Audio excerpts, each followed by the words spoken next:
Hello, good morning everyone. Today we discuss properties of charge, properties of electric charge.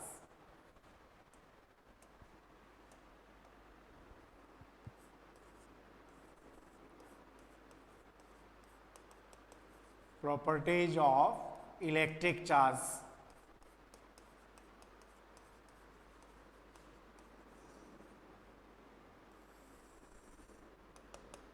सबसे पहले अपन एक simple सी property जो आप generally discuss करते रहते हैं ये ले रहे हैं क्या, like charge repel, like charges repel and unlike charge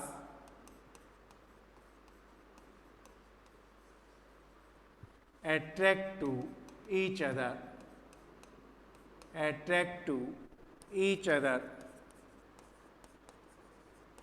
समझ गए होंगे, इसमें ऐसा कुछ नहीं है. Like charge it means charge हमारे पास पॉजिटिव एंड पॉजिटिव हो सकता है, नेगेटिव एंड नेगेटिव हो सकता है. इट मीन्स जिनको हम लाइक चार्ज बोल रहे हैं, क्या बोल सकते हैं इनको, सिमिलर चार्ज भी बोल सकते हैं. सिमिलर चार्ज, सिमिलर या लाइक चार्ज से मीनिंग मेरा यहाँ पे इनके नेचर से है. दोनों का नेचर पॉजिटिव है या दोनों का नेचर नेगेटिव यानी सिमिलर है, तो इनके बीच में क्या रहेगा, रिपल्सन रहेगा. इनके बीच में रहेगा repulsion. Okay, if charges are unlike it means positive and negative हैं, पॉजिटिव एंड नेगेटिव हैं, इनको हम बोलते हैं unlike charge. Unlike charge, unlike charge का मतलब यहाँ पे क्या मीनिंग है, अपोजिट चार्ज, जिनका नेचर अपोजिट हो. तो इनके बीच में क्या रहेगा, एट्रैक्शन. Attraction clear. जैसे ग्रेविटेशन की बात करते थे तो ओनली एट्रैक्शन फोर्स ही था, लेकिन जब हम इलेक्ट्रोस्टैटिक्स की में जाएंगे, इलेक्ट्रोमैग्नेटिक फोर्सेस की बात करेंगे, तो यहाँ पर force may be repulsion and attraction, depends on the nature of charge. If nature of charge is similar then repulsion, or nature of charge is opposite then it will be attraction. Clear? Okay. अब second property की बात करें,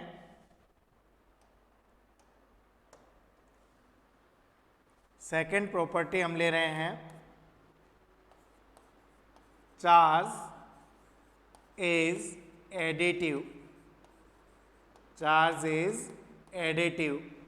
अब आपको दिमाग में कि what is charge is additive means, तो यहाँ आप देखो मैं इसको क्लियर कर रहा हूँ. That is it is a scalar, it is a scalar. ये स्केलर क्वांटिटी है. इसका मतलब क्या हुआ, आप देखो इसको, इसके एग्जाम्पल से और ये प्रॉपर्टी एडिटिव का मीनिंग क्या हुआ. देखो ये अपने पास कोई बॉडी है जिस पर डिफरेंट टाइप का charge Q, 2Q, 3Q, -Q ऐसे डिस्ट्रीब्यूट हो रखे हैं. Total charge on the body हम बात करेंगे, टोटल चार्ज यानी सिग्मा Q. तो हम क्या करेंगे, Q + 2Q + 3Q -Q. It means देखो कितना हो गया बेटा, +5Q रह गया, प्लस का 5Q चार्ज रह गया. इट मीन्स हमने यहाँ पे क्या किया, इसको, इसका हमने किया एल्जेब्रिक सम किया, एल्जेब्रिक सम किया. एल्जेब्रिक सम किस लिए हुआ, क्योंकि ये स्केलर था. अब आ गई होगी बात आपके समझ में कि देखो जब चार्ज डिस्ट्रीब्यूट हो रखा था तो हमने इनकी पोजीशन नहीं देखी, हमने तो इस बॉडी का टोटल चार्ज ऐड कर दिया उनके साइन के साथ, प्लस प्लस और ये माइनस था. तो टोटल चार्ज कितना रह गया, प्लस 5q, यानी हमने क्या किया, एल्जेब्रिक सम। तो स्केलर क्वांटिटीज हैं, ये एडिटिव है, इट मीन्स इनका एल्जेब्रिक सम किया जा सकता है। देखो थोड़ा सा मैं ध्यान दिला दूं आपको, हमारे पास ये कोई बॉडी है, जैसे इस एम मास की बॉडी पर सपोज ये 4 न्यूटन फोर्स लगा हुआ है, सेम डायरेक्शन में 3 न्यूटन फोर्स लगा हुआ है। इसी बॉडी पर हम ये 4 न्यूटन फोर्स लगा हुआ है और इसके परपेंडिकुलर यहाँ 3 न्यूटन लगा हुआ है। यहाँ पे हम ले लें कि इधर देखो, इस पर जो है 4 न्यूटन लगा हुआ है, अपोजिट साइड में 3 न्यूटन लगा हुआ है। तो आप तीनों सिचुएशंस में देखो, यहाँ दोनों सेम डायरेक्शन में थीटा 0 है, यहाँ थीटा 90 डिग्री है, यहाँ थीटा फोर्सेस के बीच में कितना है, 180 डिग्री है। तो क्या आप इनका एल्जेब्रिक सम मैं ऐसे लिख दूं, 3 + 4 7 न्यूटन, 3 + 4 7 न्यूटन, 3 + 4 7 न्यूटन, तो क्या ये राइट होगा? तो आप बोलेंगे नहीं सर ये तो गलत हो गया। Y?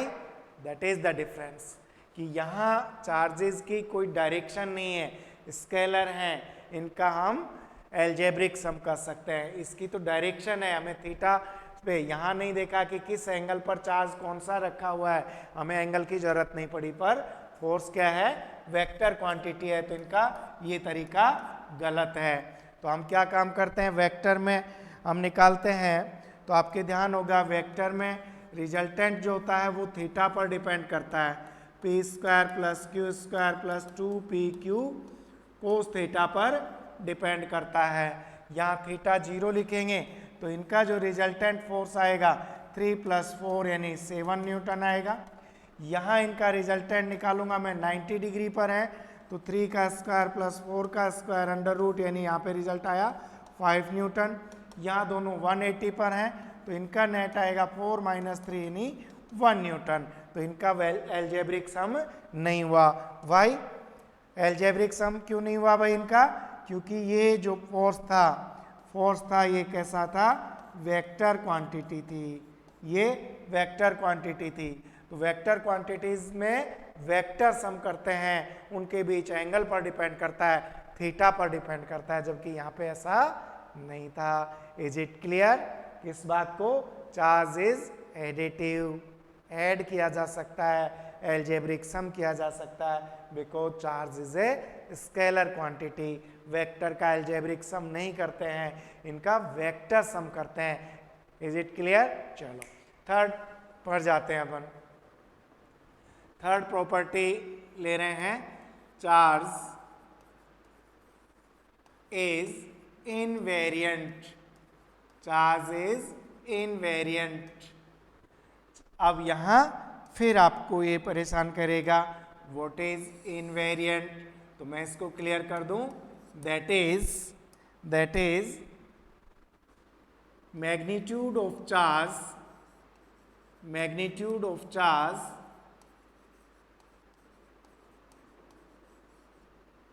magnitude of charge depends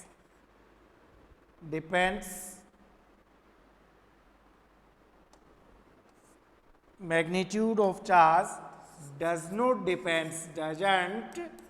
depends on frame of reference, on frame of reference।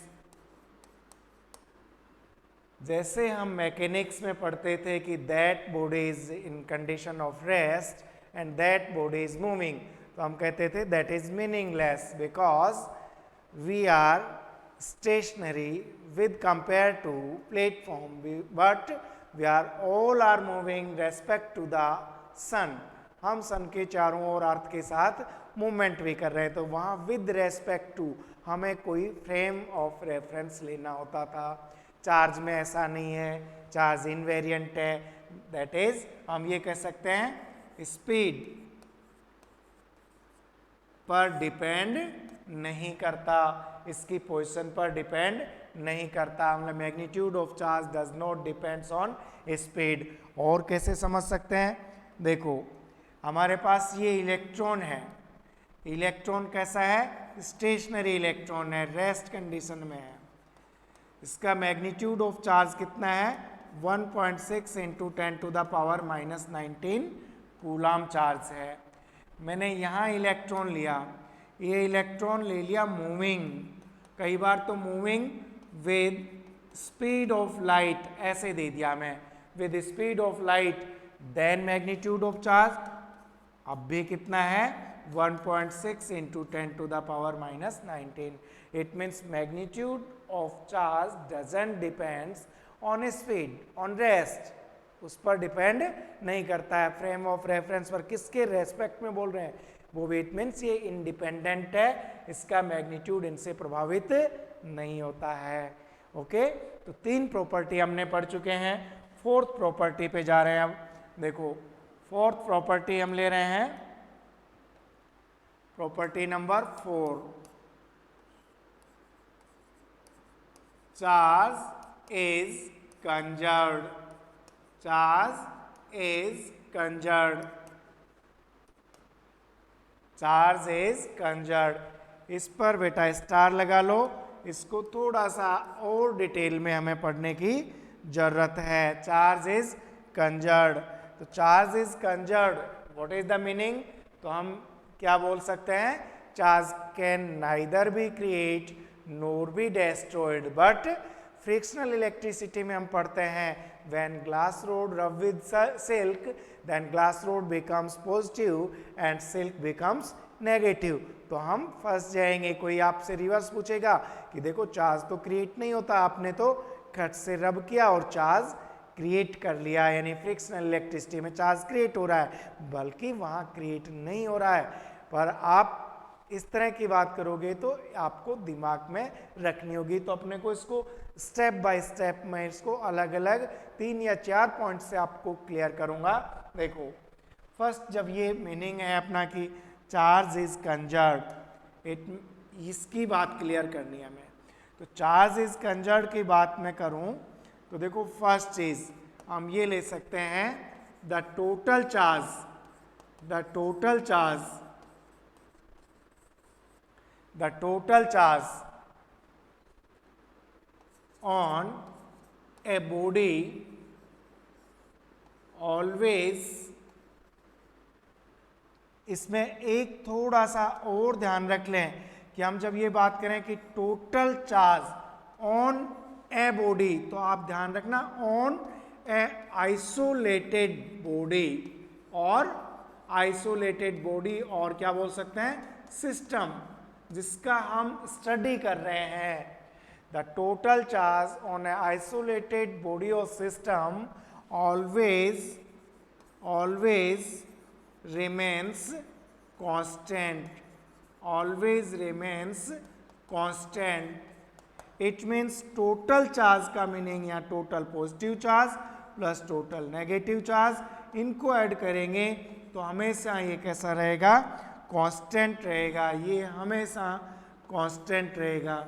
Is it clear कि अब आपको नहीं फंसा पाएगा। वो कहेगा कि when glass rod rub with silk then glass rod becomes positive, silk becomes negative. तो इसका रीजन हमने ग्लास रोड को इसके साथ रब किया है, तो यहाँ ट्रांसफर ऑफ इलेक्ट्रॉन हुआ है। जैसे 1 इलेक्ट्रॉन ट्रांसफर हुआ तो 1 इलेक्ट्रॉन के इक्वल पॉजिटिव चार्ज आया, 1 इलेक्ट्रॉन के इक्वल नेगेटिव आया। 2 इलेक्ट्रॉन ट्रांसफर हुए तो यहाँ 2 इलेक्ट्रॉन के बराबर पॉजिटिव चार्ज आया, 2 इलेक्ट्रॉन के बराबर नेगेटिव चार्ज आया। लेकिन आप इस सिस्टम का टोटल चार्ज देखेंगे प्लस माइनस, तो पहले भी 0 था और अब भी कितना है, 0। तो अब आपकी बात समझ में आ गई। अब आप अपनी जो पॉपुलर इसकी डेफिनेशन है उसको भी ले सकते हैं। क्या, charge can neither be created, charge can neither be created and nor be destroyed, and nor be destroyed। समझ में आ गई होगी बात। Charge can neither be created nor be destroyed, charge को क्रिएट नहीं किया जा सकता और डेस्ट्रॉय भी नहीं किया जा सकता। It can be transfer, it can be transfer from one body to another body, one body to another body. हम इसको किसी एक बॉडी से या एक सिस्टम से दूसरे सिस्टम पर ट्रांसफर कर सकते हैं। चार्ज कभी भी क्रिएट नहीं किया जा सकता और डिस्ट्रॉय भी नहीं किया जा सकता, ध्यान रखेंगे। तो आप मेन किस पे जाएंगे? टोटल चार्ज वाली बात पे जाएंगे, इनमें आएंगे तो, है ना, कहीं भी आपको कहे। लेकिन फिर देखो और एक चीज कि आपको क्या कहेगा कि चलो ये बात तो मान ली, लेकिन कहीं ना कहीं क्वेश्चन बनने के चांस आपको उलझा सकता है। कहाँ पे? रेडियो एक्टिव रिएक्शंस होती हैं, यानी फिजिकल, केमिकल, न्यूक्लियर रिएक्शंस की बात करें तो जैसे आप कोई कहेगा देखो सोडियम पॉजिटिव हो गया, क्लोरीन नेगेटिव हो गया, तो आप कहोगे कि चार्ज कहाँ से आया? चार्ज तो क्रिएट किया ही नहीं जा सकता, तो क्रिएट यहाँ भी नहीं हुआ।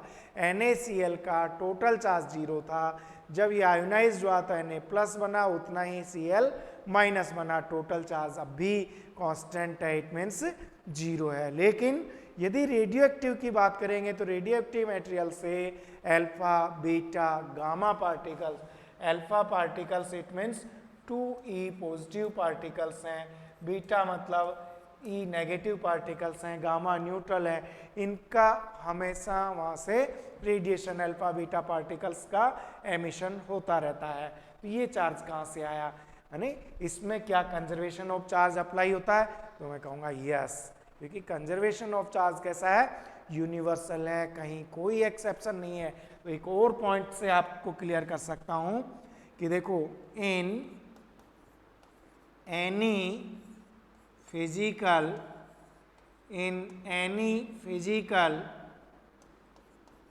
chemical and nuclear reactions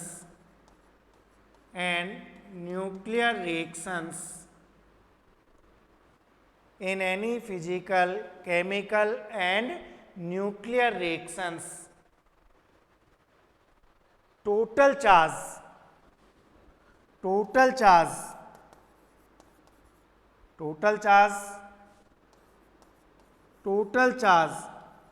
after the reaction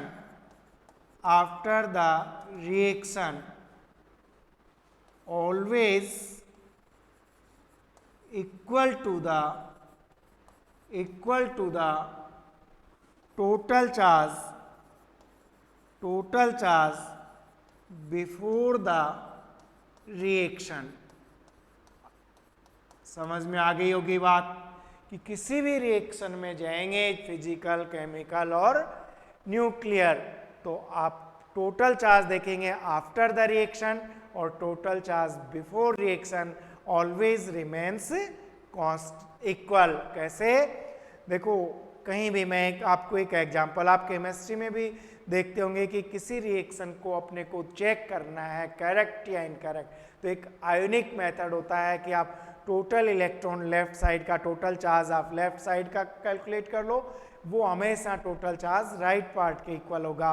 वो दोनों इक्वल है तो reaction is right, otherwise wrong. It means charge conservation is universal, इसमें कहीं कोई दिक्कत नहीं। यदि अपन बात कर रहे थे रेडियो एक्टिव की, देखो तो यहाँ भी हमें, जैसे मैं एक एग्जांपल से आपको बता दूं कि हमने लिया यूरेनियम 92 238 ये लिया, ठीक है, यहाँ से अल्फा पार्टिकल्स का एमिशन हो गया और ये बदल गया 9234 थोरियम में। साथ में यहाँ से किसका एमिशन हुआ? 2He4, यानी इसको हम क्या बोलते हैं? 2He4 को हम इसको बोलते हैं अल्फा पार्टिकल। क्या बोलते हैं इसको? Alpha particle. हीलियम न्यूक्लियस का नाम है अल्फा पार्टिकल। तो यहाँ देखो ये इसका Z है और ये है A। Z it means number of electron, number of proton, it means इस एटम में कितना चार्ज है। तो यहाँ इसमें कितना चार्ज है? 92 इलेक्ट्रॉन के इक्वल चार्ज है यहाँ पे। जबकि यहाँ मैं बात करूँ तो यहाँ देखो 90 और 2 हीलियम के, तो यहाँ भी टोटल कितना हुआ? 92 इलेक्ट्रॉन के इक्वल चार्ज है। तो बिफोर रिएक्शन और आफ्टर रिएक्शन हमेशा कैसा रहेगा? बैलेंस रहेगा, इक्वल रहेगा। क्लियर? एक और खास रिएक्शन की बात करूं, नाइट्रोजन के साथ हीलियम पार्टिकल का रिएक्शन होता है 2He4, तो ये एक अनस्टेबल फ्लोरीन बनाता है, ये अनस्टेबल है। ये ब्रेक हो जाता है ऑक्सीजन में प्लस हाइड्रोजन में 1H1 में। तो यहाँ हमने देखा, देखो 7 + 2, यहाँ पे टोटल 9 इलेक्ट्रॉन है। यहाँ भी देखो 9 इलेक्ट्रॉन के बराबर चार्ज है। 8 + 1, यहाँ भी 9 इलेक्ट्रॉन के बराबर एक चार्ज है। तो चार्ज तो कंजर्व्ड है, लेकिन यहाँ एक चीज आपने ध्यान दी हो तो देखो यहाँ पे मास 14 + 4 18, दैट इज 18, लेकिन 16 + 1 17 हो रहा है। यहाँ एक बहुत दिनों तक पहले इस रिएक्शन की स्टडी की गई, तब पता चला इसके साथ कुछ न्यूट्रल पार्टिकल्स का एमिशन भी होता है, जिसका चार्ज 0 होता है, मास 1, और उसको क्या बोलते हैं, इसको क्या बोलते हैं, न्यूट्रॉन बोलते हैं, इसको बोलते हैं न्यूट्रॉन। तो ये जो रिएक्शन है इसका खास इंपॉर्टेंस है भाई। किस बात के लिए खास इंपॉर्टेंस है? ये जो रिएक्शन है तो it was the first reaction, it was the first reaction, it was the first reaction by which a neutral particle neutron was discovered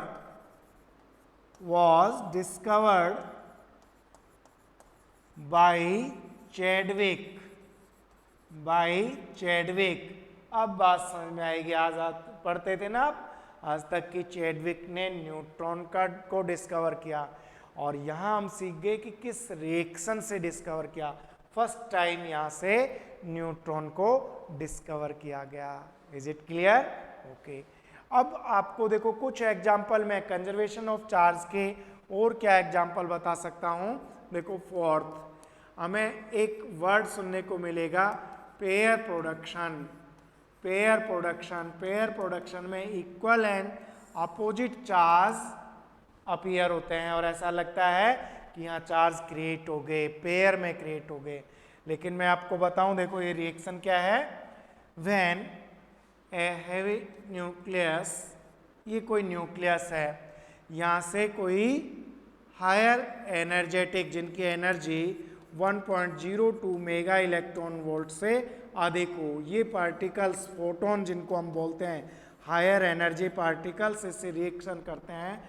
तो यहाँ से एक इलेक्ट्रॉन यानी बीटा पार्टिकल और एक पॉजिट्रॉन, इलेक्ट्रॉन एंड पॉजिट्रॉन का एमिशन होता है, पॉजिट्रॉन का एमिशन होता है। इनको क्या बोलते हैं? पेयर प्रोडक्शन बोलते हैं। लेकिन बात कंजर्वेशन ऑफ चार्ज क्या है, तो कहीं कोई प्रॉब्लम नहीं है। देखो यहाँ प्रोटॉन न्यूट्रल होता है, टोटल चार्ज 0, और यहाँ भी हम जब E- और प्लस इलेक्ट्रॉन और पॉजिट्रॉन की बात करेंगे तो टोटल फिर कैसा हो रहा है? 0। It means charge is conserved. इसमें कहीं कोई कंफ्यूजन नहीं रहना चाहिए। एक ऐसा ही रिएक्शन हम और पढ़ सकते हैं, इसको बोलते हैं pair annihilation. Pair annihilation, what is pair annihilation? जो इलेक्ट्रॉन और पॉजिट्रॉन पार्टिकल हैं ये अनस्टेबल होते हैं, और ये आपस में मिलकर 2 गामा फोटोन बना लेते हैं। इनको टोटल चार्ज देखें तो पहले भी 0 था, अब भी 0 है, तो यहाँ भी चार्ज कंजर्व्ड है। कई बार क्वेश्चन में या स्टूडेंट के दिमाग में आ सकती है कि जब आपने 1 गामा फोटोन लिया तब ये यहाँ पे दोनों मर्ज हो रहे हैं, 2 गामा फोटोन। तो यहाँ पर एक बात आई थी, क्या बात आई थी? आइंस्टाइन ने बताया कि कुछ एनर्जी मास में कन्वर्ट हो सकती है और मास एनर्जी में कन्वर्ट, तो चार्ज कंजर्व रहता है लेकिन मास ओनली कंजर्व नहीं है, एनर्जी मास कंजर्व रहता है। तो आज बात समझ में आ गई। तो यहाँ कुछ पार्टिकल क्रिएट हो सकते हैं, मास से कन्वर्ट एनर्जी में हो सकते हैं और एनर्जी से मास में हो सकते हैं। तो ये था अपने पास कंजर्वेशन ऑफ चार्ज। लेकिन अब चार्ज की बजाय यदि हमें एक वर्ड दिया जाए, क्या? स्पेसिफिक चार्ज ऑफ इलेक्ट्रॉन, ये ध्यान रखना बेटा, स्पेसिफिक चार्ज ऑफ इलेक्ट्रॉन। तो इलेक्ट्रॉन एक लाइट पार्टिकल है, स्पेसिफिक चार्ज Q/m, इसको बोलते हैं स्पेसिफिक चार्ज। तो यहां देखो क्या थ्योरी है, specific charge of electron decrease with speed of electron। तो ये बिल्कुल डिफरेंट अभी अपन जो बात कर रहे थे, क्योंकि अब चार्ज की बात नहीं कर रहे, स्पेसिफिक चार्ज की बात कर रहे हैं। तो स्पेसिफिक चार्ज में चार्ज प्रभावित नहीं हो रहा, मास प्रभावित हो रहा है। चार्ज किस लिए डिक्रीज हो रहा है, decrease with speed of electron. कौन, specific charge, due to increase in mass according to relativity theory, m equal to m naught upon 1 minus v square upon c square। यहाँ जो m नोट आपके पास आया है इसको बोलते हैं रेस्ट मास। तो अब देखो यहाँ c स्पीड ऑफ लाइट और ये इस पार्टिकल का स्पीड में इंक्रीज करूंगा, तो देखो 1 माइनस, इट मीन्स ये क्वांटिटी पूरी क्या होगी, डिक्रीज, और मास क्या हो जाएगा, इंक्रीज। जब मास यहाँ से इंक्रीज होगा तो स्पेसिफिक चार्ज क्या हो रहा है भाई, डिक्रीज, Q बाई एम क्या हो रहा है, डिक्रीज हो रहा है। तो आप समझ गए होंगे स्पेसिफिक चार्ज को आप अलग से स्पेसिफिक तरीके से ध्यान भी रखोगे। तो ये प्रॉपर्टीज ऑफ चार्ज में अपन ने क्या पढ़ा, कंजर्वेशन ऑफ चार्ज पढ़ा। और अब एक और इंपॉर्टेंट प्रॉपर्टी की बात करने जा रहा हूं मैं, 5 इस पे भी स्टार लगा लो, क्या, charge is quantized, charge is quantized। it means यहां अपन बात करेंगे कि quantize means that is total charge, या देखो आप पहले इसको अच्छे से समझ लो, चार्ज इज क्वांटाइज्ड। इसको भी मैं अलग अलग पॉइंट वाइज आपको अलग अलग डिटेल से बता देता हूं। देखो इस वर्ड को अपन किस तरह से समझ सकते हैं, देखो चार्ज इज क्वांटाइज्ड, इसका एक्सप्लेनेशन ले रहे हैं। फर्स्ट हम ये ले सकते हैं इसका अर्थ, the total charge on a body is always equal to integral multiple of electronic charge Q equal to plus minus N E. अरे कुछ नहीं लिखा मैंने, देखो ये जो लैंग्वेज लिखी मैंने ये लिखा है, Q means total charge, N means 1 2 3 integer number. It means मैंने क्या लिखा, देखो total charge of a body always integral multiple of electronic charge n times of E, और n क्या है, इंटीजर है।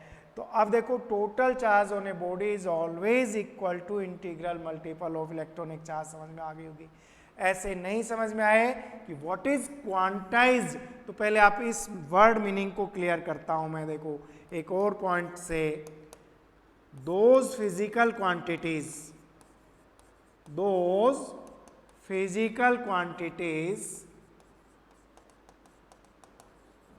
which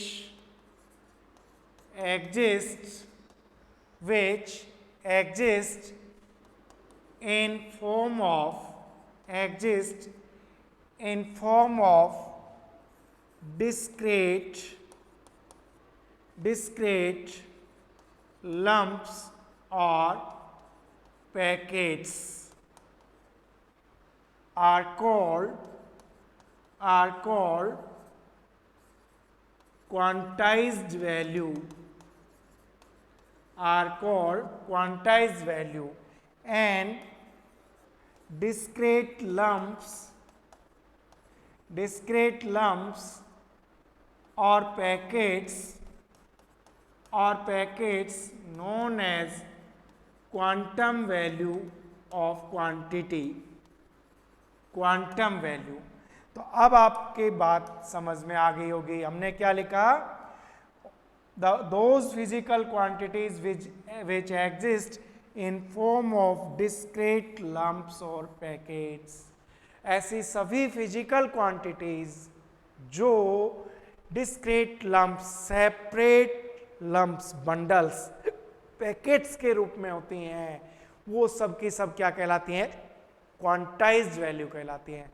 और उनके सेपरेट डेफिनेट पैकेट्स को क्या बोलते हैं? उन पैकेट्स को बोलते हैं क्वांटम वैल्यू। उनको क्या बोलते हैं हम? Quantum value. क्लियर हुई आपकी बात ना?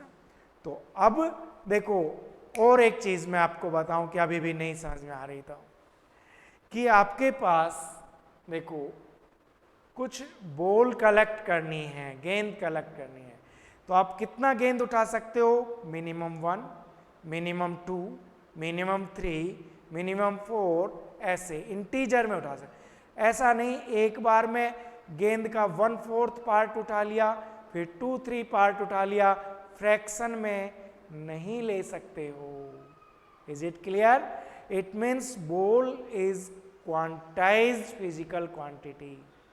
यदि हमें कोई पाउडर, डस्ट लेना होता तो हम कितना भी ले सकते, कोई मिनिमम डिसाइडेड पैकेट नहीं है, तो वो क्वांटम वैल्यू नहीं है। ऐसे नहीं समझे?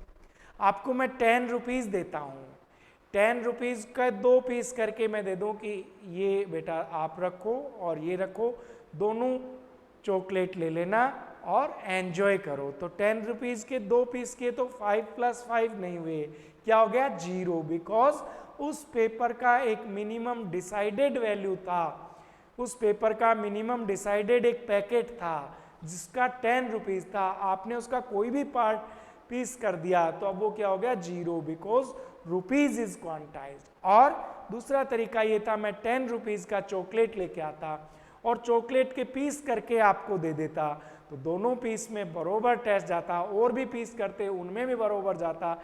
It means chocolate taste is non quantise, वो क्वांटाइज नहीं है, रुपीज इज क्वांटाइज। अब बात समझ में आ गई होगी। और अब इसको सिंपल लैंग्वेज में मैं लिखूं तो यूं भी लिख सकता हूं, those physical quantities, those physical quantities, those physical quantities which have minimum decided value, minimum decided value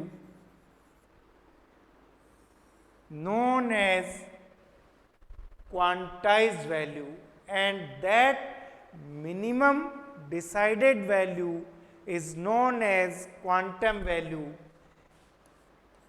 and that minimum decided value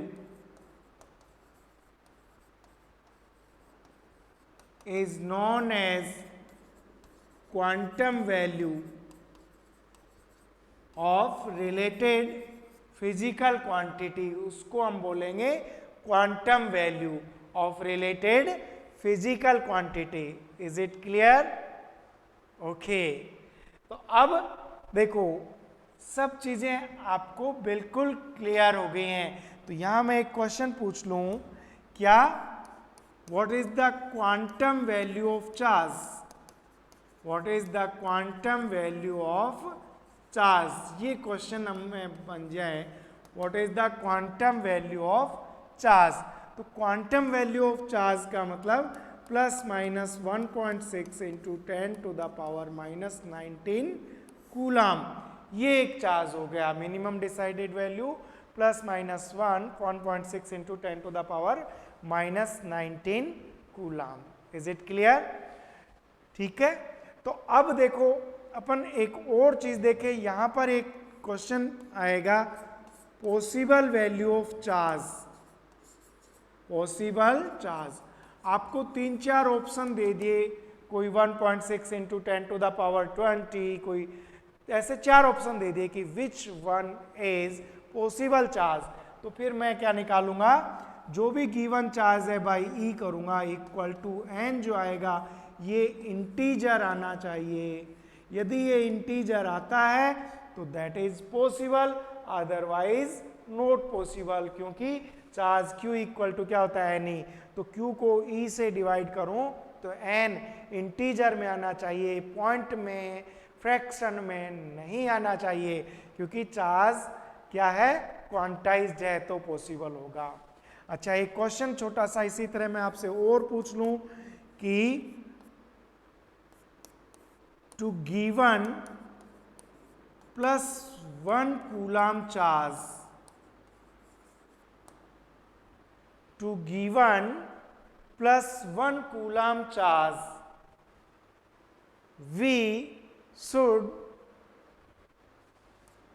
remove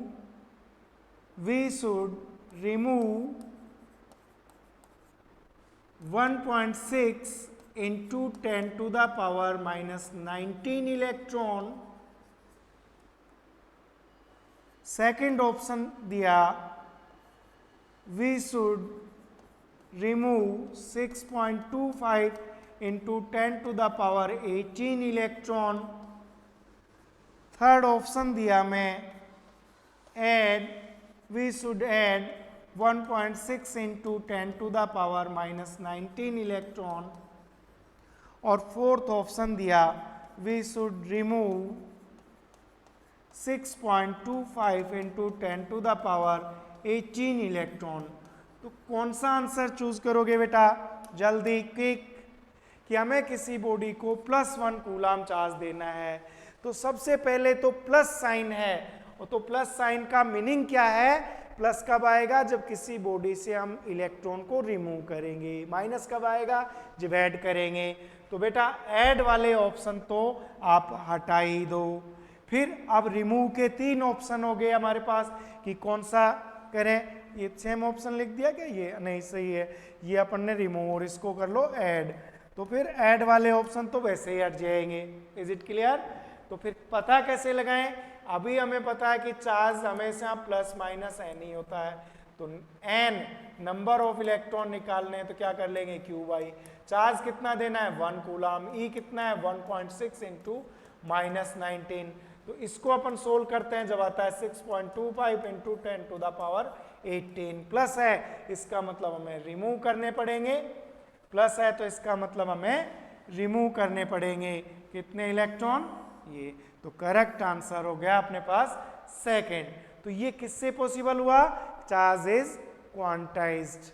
हमें एक क्वेश्चन इस तरह से पूछा जाए, total charge, find the total charge in 250 gram of water, find the total charge in 250 gram of water।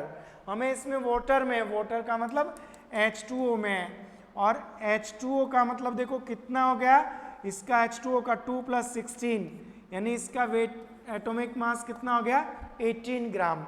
तो देखो इसके 18 ग्राम में जो नंबर ऑफ मॉलिक्यूल्स रहेंगे वो रहेंगे 6.023 इंटू 10 टू द पावर 23 यानी इक्वल टू एवोगैड्रो नंबर। पर ग्राम कितने रहेंगे अपॉन 18। तो पर ग्राम में नंबर ऑफ मॉलिक्यूल्स कितने रहेंगे, इतने। अब देखो H2O कितने मॉलिक्यूल हैं, 2 हाइड्रोजन के हैं, 2 मॉलिक्यूल तो 2 एटम तो किसके हैं इसमें, हाइड्रोजन के हैं। और 8 किसके हैं भाई, देखो H2O तो 2 मॉलिक्यूल हाइड्रोजन और हाइड्रोजन के हैं, और ऑक्सीजन तो यानी H2O 2 इलेक्ट्रॉन तो इसमें रहते हैं, ऑक्सीजन में नंबर ऑफ इलेक्ट्रॉन कितने रहते हैं 8 रहते हैं। तो देखो टोटल नंबर ऑफ इलेक्ट्रॉन, क्योंकि चार्ज किससे जुड़ा हुआ है, चार्ज जुड़ा हुआ है अपने पास किससे, इलेक्ट्रॉन से। तो देखो मैं अब इसके बाद निकालना चाहूं total number of electron, total number of electron की कितने इलेक्ट्रॉन इसमें है, तो n equal to 6.023 into 10 to the power 23 upon 80। ये क्या है, total number of molecules into per molecule कितने इलेक्ट्रॉन है 10, नंबर ऑफ इलेक्ट्रॉन आ गया। हम इसको n को सोल्व कर लेंगे यहाँ से, तो हमारे पास क्या आएगा, ये नंबर ऑफ इलेक्ट्रॉन्स आएगा। क्या आ जाएगा, ये नंबर ऑफ इलेक्ट्रॉन्स आ जाएगा ये अपने पास। और ये वैल्यू जो आती है ये आपके पास आ जाएगा 8.36 into 10 to the power 25 electrons. लेकिन क्वेश्चन था कि total find the total charge into 50 gram, तो फिर charge is quantise, total charge should be Q equal to Ne, और नंबर ऑफ मॉलिक्यूल अपने पास 8.36 into 10 to the power 25, E का मतलब 1.6 इंटू 10 टू द पावर -19, तो ये अपने पास 1.34 into 10 to the power 7 coulomb charge यहाँ पे हमें मिल गया कि इतना चार्ज इसके पास है। तो हमने पहले नंबर ऑफ मॉलिक्यूल्स निकाले, फिर 1 मॉलिक्यूल में 10 इलेक्ट्रॉन, तो इलेक्ट्रॉन से मल्टीप्लाई किया, नंबर ऑफ इलेक्ट्रॉन आ गए, Q इक्वल टू Ne। तो कब पॉसिबल हुआ बेटा ये तब पॉसिबल हुआ जब चार्ज कैसा था, क्वांटाइज था। चार्ज कैसा था, क्वांटाइज था। अब देखो हमें यदि एक क्वेश्चन ऐसे पूछ लिया जाए कि फाइंड द, देखो टाइम हमें ये दे दिया जाए, if 10 to the power 9 electrons transfer in 1 second, then calculate the total time to transfer 1 coulomb charge. 10 to the power 9 electron transfer करने के लिए 1 सेकेंड लग रहा है, तो बताइए 1 कूलम चार्ज को ट्रांसफर करने में कितना टाइम लगेगा।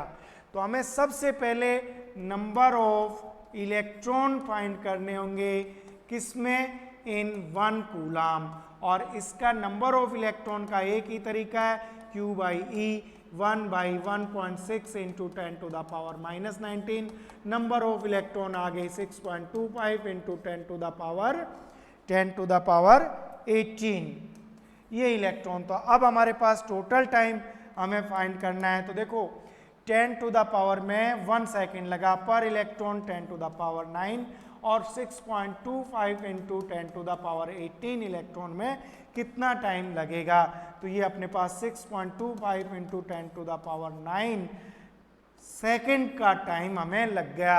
मिनट में बदलना होगा 60 से डिवाइड करेंगे, आवर्स में बदलना होगा 60 इंटू 60 डिवाइड करेंगे, मंथ में बदलना होगा तो इंटू 130, आवर्स में 365 डेज में करेंगे 24 आवर्स के साथ। तो ये हमने निकाला। तो ये सब क्वेश्चंस सोल्व हो पा रहे हैं किसकी वजह से, चार्ज इज क्वांटाइज। तो चार्ज इज क्वांटाइज का मतलब Q equal to plus minus Na। Thank you, enjoy करते रहिए physics with Y sir. Thank you so much, bye bye.